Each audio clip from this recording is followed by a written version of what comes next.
A travel scare at Charlotte Douglas forced a plane full of passengers to evacuate just before takeoff today.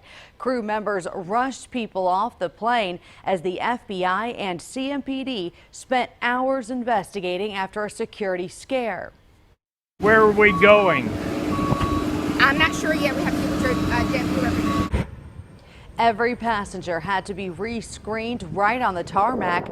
All new at 10, one man who recorded every step of the experience told Channel 9's Stephanie Tinoco he's never been through anything like this.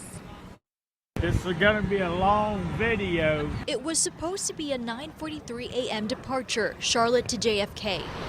But JetBlue Flight 218 was evacuated early Sunday morning. Just keep following him to the bus, thank you. David Lathian captured every step of his experience, the moment passengers were told to get off the plane to an area where their bags were searched. This was all happening as the FBI and CMPD were investigating a security incident on board the aircraft. Where are we going?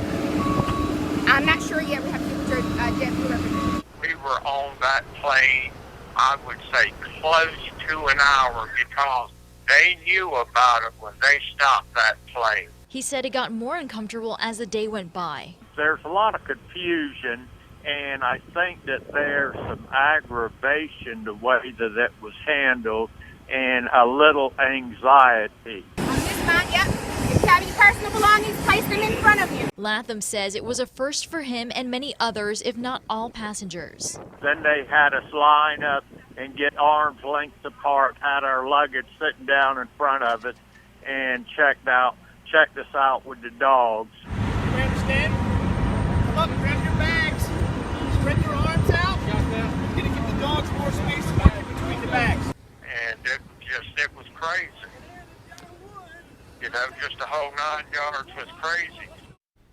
That was Stephanie Tinoco reporting. In a statement released by the FBI, a spokesperson said there were no indications there was a threat to public safety. Police have not yet said what the security concern was that prompted that search. New details reveal what happened during a traffic stop moments before a beloved Mooresville police officer was shot and killed in the line of duty and the suspect's possible motive. Tonight, Mooresville police announced the investigation into the murder of K-9 officer Jordan Sheldon has been completed. The new information describes what happened on the night of May 4th. At 10:30 p.m., Mooresville K-9 officer Jordan Sheldon pulled over a vehicle here on West Plaza Drive, believing the driver had a suspended license. Sheldon spoke to the driver, Michael Aldana, got his driver's license and car registration, and went back to his patrol vehicle to check the information in a database. Aldana stayed in his car, and when Sheldon went back to the car, he got more documentation from Aldana. Investigators say while Sheldon was looking at the new documents, Aldana shot Sheldon. Aldana then drove to his apartment off Plaza Drive where he took his own life. SBI agents and Mooresville detectives say they couldn't determine a specific motive for the shooting, but during an interview with Aldana's ex-girlfriend, she revealed he recently made comments about killing himself and in the process killing a police officer. The morning after that shooting, the town's police chief had this message for the community as the department grieved. What I'm asking from the community is their support. I want you to engulf our officers this week. The community responded. Hundreds came to memorials honoring Officer Sheldon and the department. Thousands went to his funeral to honor his life. Even more lined the roads for his procession as his body was brought back to Mooresville. Tonight, the police chief said in a statement, the Mooresville Police Department wishes to thank all of the residents of Mooresville and surrounding communities for their love and support during this overwhelmingly sad time.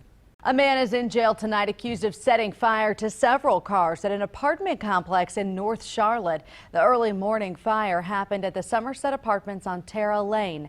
After two other recent arson cases nearby, neighbors told Eyewitness News reporter Brianna Harper they don't feel safe.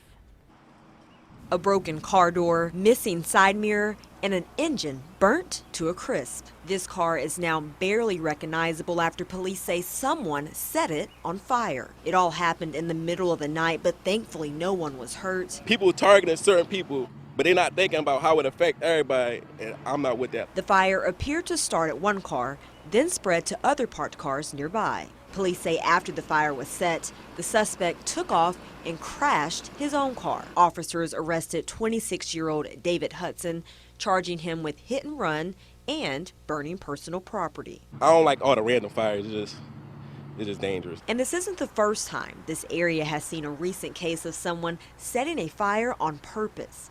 In the last few months, 2 other fires were set at another apartment complex less than a mile away.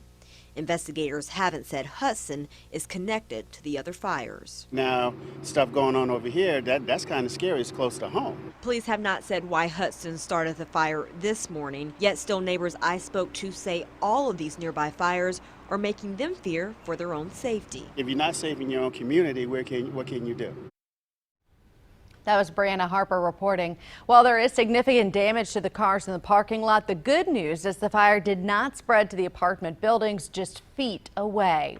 Dramatic video shows the moments after 4 swimmers were pulled from rough waters off the Carolina coast this afternoon. The Emerald Isle Fire Chief says around 2 they received a call for 4 people struggling in the water. Surfers were able to get all 4 people out. Paramedics did perform CPR. One swimmer who was pulled out and was unconscious. He was rushed to the hospital. That was probably one of the most difficult things I've ever seen. I guess now is the time to say you just don't go out in the water. National Weather Service officials issued a red flag notice for the beaches today, which means conditions are bad enough where swimming is not advised.